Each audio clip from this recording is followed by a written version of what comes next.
Please eat, ma'am. You will be okay, ma'am. You're giving my restaurant's food to strangers? You're fired! Get out! Right now! You're done. Don't come back. Amelia's hands shook as she grabbed her apron from the kitchen hook. 7 years. 7 years at this restaurant. And now her manager David wouldn't even look at her. "This isn't fair," she said. "I don't care if it's fair. You stole from me. You gave away product that I paid for." Around her, the other staff went quiet. Nobody wanted to watch this. Nobody wanted to be the person who stood up. Amelia walked out into Central Park with her final check. $300. That was it. That was everything. She sat on a bench near the lake. Her phone had 17 missed calls. Her daughter Maya's school. The landlord. Her ex-boyfriend asking if she could cover the child support payment this month because he was short. She couldn't breathe right, but she had no idea, no clue at all, that the old woman she'd fed the day before, the one who cried, the one nobody else would help, that woman was about to change everything, and not in the way Amelia expected. First, Katita, insert, at 0:45. If this is your first time here and you want to know how a single mom got fired for one act of kindness, hit that subscribe button right now, because what happens next will blow your mind. Stay with us. Amelia's alarm went off at 4:45 a.m. Same time it always did. She moved around her tiny apartment in Queens, so careful and quiet her 9-year-old daughter Maya wouldn't wake up. The girl needed her sleep. School came early. She pulled on her black server uniform. It had a stain near the hem she'd tried to wash out 3 times. It wouldn't come clean. Nothing was really clean anymore. Not since Marcus left and moved to New Jersey with someone younger. The train ride from Queens to Central Park took 45 minutes. Amelia used that time to practice her smile.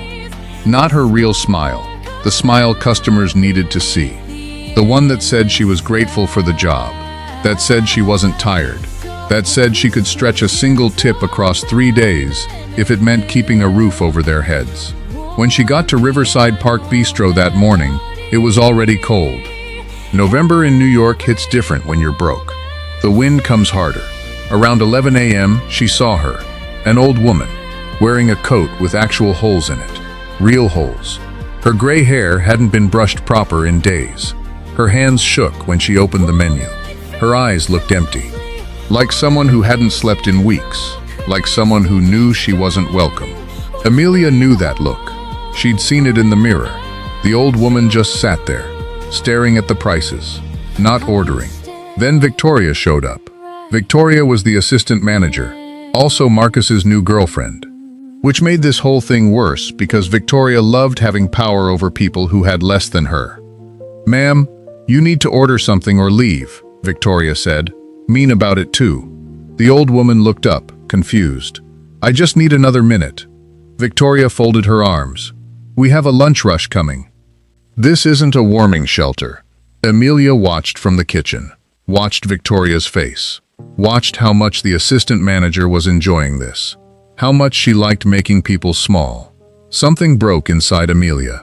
Not broke like damaged, broke like something locked finally snapped open. She grabbed a bowl, filled it with the special they'd made that morning. Chicken and rice. Good food. Real food. The kind that costs something. The kind you don't give away. She put it on a plate, added bread, added water in a clean glass. Then she walked out onto the floor. Everyone stopped. Victoria stopped. The other servers stopped. The customers watched. Amelia set that bowl right in front of the old woman. "You can eat this," she said, quiet but loud enough for everybody to hear. Victoria's face went red, like she'd been slapped. "Amelia, what are you?" But the old woman was already crying. Actual tears. Like nobody had treated her like she mattered in so long that a bowl of food broke something open inside her. She touched the plate like it might disappear. "Thank you," she whispered. Amelia nodded, went back to the kitchen. She didn't know that a customer had filmed the whole thing. She didn't know that video was already being sent to David. She didn't know that someone was using that moment, using her kindness as a weapon, using this old woman's suffering to hurt people in ways she couldn't even imagine yet. That's what Amelia was thinking about. Sitting on the bench in Central Park with her final check. That video, that email, the way David didn't even hesitate. The industry moves fast. Word spreads faster. Within 2 days, 4 restaurants where Amelia had worked before heard she'd been fired for theft, for giving away food, even though it wasn't theft. Even though one bowl from a 42-portion batch wasn't going to destroy anything except maybe her life. She went to 5 interviews, got rejected at 4. The 5th one asked why she left Riverside Park Bistro. She told him the truth, that she'd given food to someone who was hungry, that the manager had fired her for it. He nodded, smiled, said they'd call her back. They never did. Amelia knew what that meant. She was marked, blacklisted, tagged as the kind of employee who puts customers above profits, who might do the right thing instead of the safe thing. That was poison in New York restaurants. 2 weeks went by, then 3. Amelia stopped looking for restaurant work and started looking for anything. Uber Eats, grocery delivery, walking around the city with somebody else's groceries while her own fridge stayed mostly empty.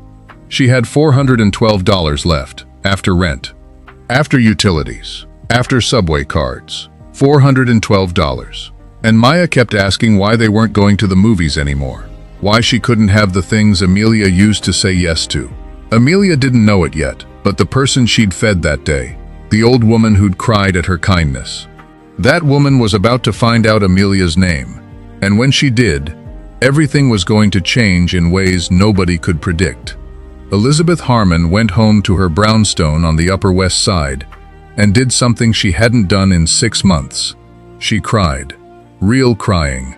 Not the numb, empty kind from since her son Michael died, but actual crying that meant something was waking up inside her. Michael had been 51. Heart attack. Just gone. Just like that. The company was worth $42 billion. He was supposed to take it over. He was supposed to carry everything forward. And instead, she was alone in a house that was too big and too quiet. She'd come to Riverside Park Bistro because Michael used to take her there for lunch. She just wanted to sit where he sat, feel close to him for 5 minutes. And instead, she got this girl, this black woman in a server uniform. This person with less than nothing, who saw an old woman nobody else was seeing and gave her food anyway. Elizabeth realized something sitting at home that night. She'd forgotten what it felt like to be treated like you mattered.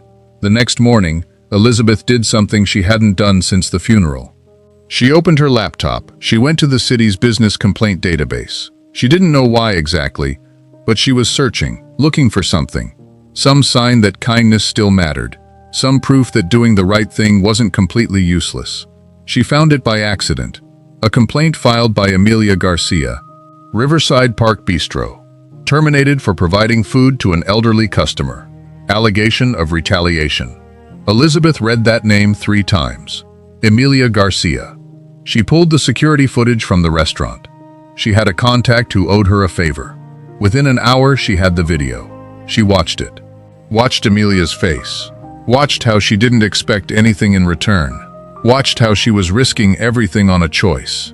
And Elizabeth made a decision. She called Patricia Zhang, her senior lawyer at Harmon Healthcare. Patricia had been with her 12 years, knew where all the bodies were buried, knew how the company worked, knew about people who'd been treated wrong and cover-ups that followed. Patricia, I need you to pull something. Anything. Name it. The full file on Amelia Garcia, Riverside Park Bistro. Everything about her termination. The email that got sent to the manager. All of it. I'll have it by end of day. And Patricia, I need to know who sent that email. I need to know why someone wanted her fired so badly. What Elizabeth didn't know yet was that this wasn't random. This wasn't just a manager being a manager. This was targeted. This was deliberate. This was revenge. And the person behind it had a name. Gabriel Reeves, venture capitalist, worth hundreds of millions, connected to everyone who mattered in Manhattan. And he had a reason to hurt anyone connected to Elizabeth Harmon. Patricia called back within 24 hours. I found the email, she said, the anonymous one that told David to fire her. Who sent it? Gabriel Reeves. Elizabeth went quiet. Patricia explained it slowly. 6 months ago, before Michael died, Harmon Healthcare was considering buying Gabriel's entire restaurant group. $80 million. Huge deal. Elizabeth herself was leading the negotiations with Michael on her team. But then Michael had a heart attack, and Elizabeth pulled out of the deal. Said she couldn't focus on business acquisitions when she couldn't focus on breathing. Gabriel had already spent that money in his mind. Already bought property in Miami. Already told people the deal was happening. When it fell apart, it cost him millions. Cost him his reputation with his partners. Cost him momentum he couldn't get back. He'd been waiting for a way to hurt Elizabeth. So when he saw the footage from Riverside Park Bistro, when he saw Elizabeth sitting with that server, when he realized Elizabeth sometimes came to that restaurant, he saw an opportunity. He knew Elizabeth cared about people. He wanted to make it look like the people around her weren't loyal, that her world was falling apart, that even her favorite places couldn't be trusted. So he sent that email, used a proxy, made it anonymous, got David to fire Amelia. But here's what Gabriel didn't expect. Patricia didn't just stop at finding that email. She dug deeper. She found the communications between Gabriel and David, found where Gabriel had told David to document it as theft, to make absolutely sure no other restaurant in Manhattan would hire Amelia, to destroy her resume so completely that the termination would follow her forever. It was calculated. It was deliberate. It was also evidence. He was trying to hurt you through her, Patricia said. He was using her suffering as a weapon against you. Elizabeth's hands went cold. Send everything to the Department of Labor. Don't hold back. And what do you want to do about David? I'm going to have a conversation with him. When? Patricia asked. Tomorrow morning, at the restaurant, before they open. Elizabeth, this is dangerous. Gabriel has lawyers, he has money, he's going to fight. Let him fight. He used a woman who had nothing. He used her suffering. He used kindness against someone he had a business dispute with. He doesn't get to do that. Elizabeth hung up the phone. She sat in her brownstone in the Upper West Side, in the room where Michael used to watch television, in the space where she'd been numb for 6 months. And she felt something she thought was dead. Rage. Not the cold, calculated kind. The kind that meant you'd finally decided someone else mattered more than your own comfort. She was done hiding. She was going to burn this down. David didn't sleep that night. He got a call from Patricia Zhang, Elizabeth Harmon's lawyer. The Elizabeth Harmon, founder of Harmon Healthcare, the richest person he'd ever heard of in his entire life. She was coming to see him. About Amelia Garcia. About the termination. About the fact that he'd been used as a weapon in a revenge scheme. David realized he'd been played, that Gabriel had manipulated him, that Amelia wasn't the problem, David was.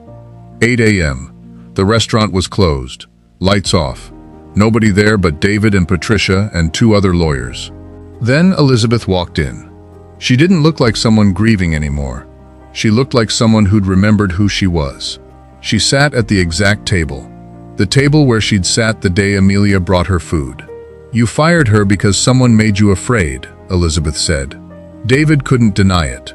Couldn't even try. Gabriel Reeves wanted to hurt me, so he hurt her, and you decided she was the easier target.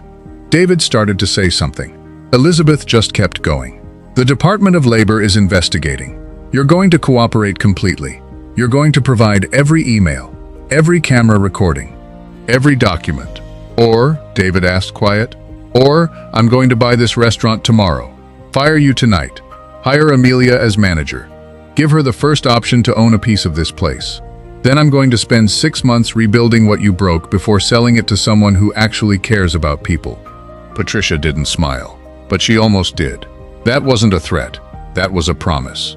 But while Elizabeth was making David understand what fear felt like, something else was happening. At the Department of Labor offices, a lawyer named Thompson had been reviewing cases. Not just Amelia's. He found something bigger. A pattern, years of it. Gabriel Reeves and his restaurants. Wage theft, misclassified employees, managers being pressured to break labor laws.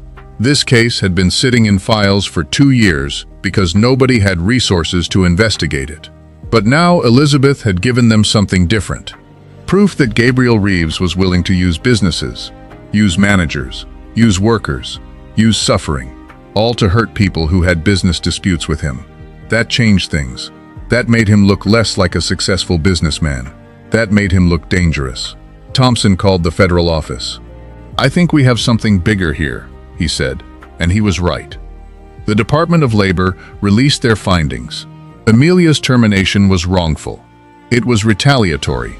It was based on false documentation and pressure from outside interests. She was owed back pay, lost wages, compensatory damages. David had to provide a written apology, had to remove her termination from her employment record, had to sit with the shame of knowing he'd chosen wrong. But that wasn't the biggest news. Gabriel Reeves's restaurants were under investigation, federal level, 3 separate agencies. They were looking at wage theft, misclassified employees, systematic labor violations going back years. All of it traced back to the same pattern. Gabriel using businesses, Gabriel using managers, Gabriel manipulating people who had less power than him. Gabriel tried to settle, tried to make it quiet, tried to pay it away. But Elizabeth wouldn't let him.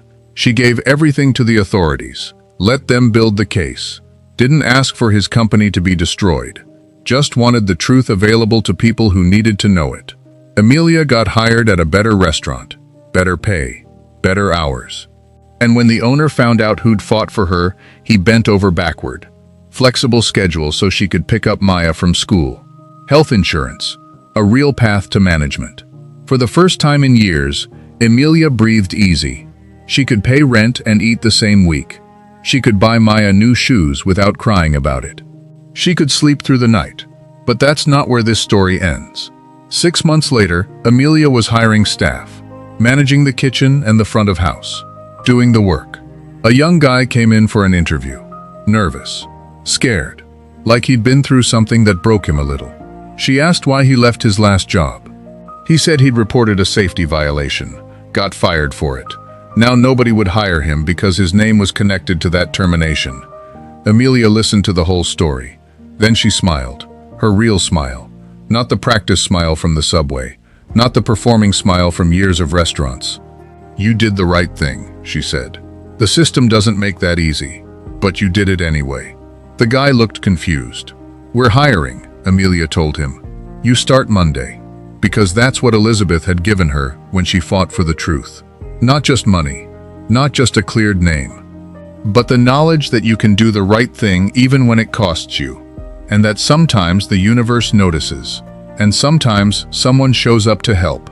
And when they do, you pass it forward. You pass the kindness forward. You pass the belief forward. Because that's how things change. One person sees someone who matters, and then another person sees someone who matters, and then another, until the whole system has to change because people keep choosing to see each other. This story is real because it reflects something that happens every single day. People getting fired for doing the right thing. People using their power to hurt others. And sometimes, just sometimes, people with resources deciding they've had enough. If you believe in karma, if you believe that what goes around comes around, hit that subscribe button and tell us in the comments where you're watching from right now. We want to know who's believing in this story with us. Because Elizabeth could have stayed in her brownstone, could have let her money just sit there. But she chose to see Amelia, and that choice changed everything. That's the power of one person deciding someone else matters.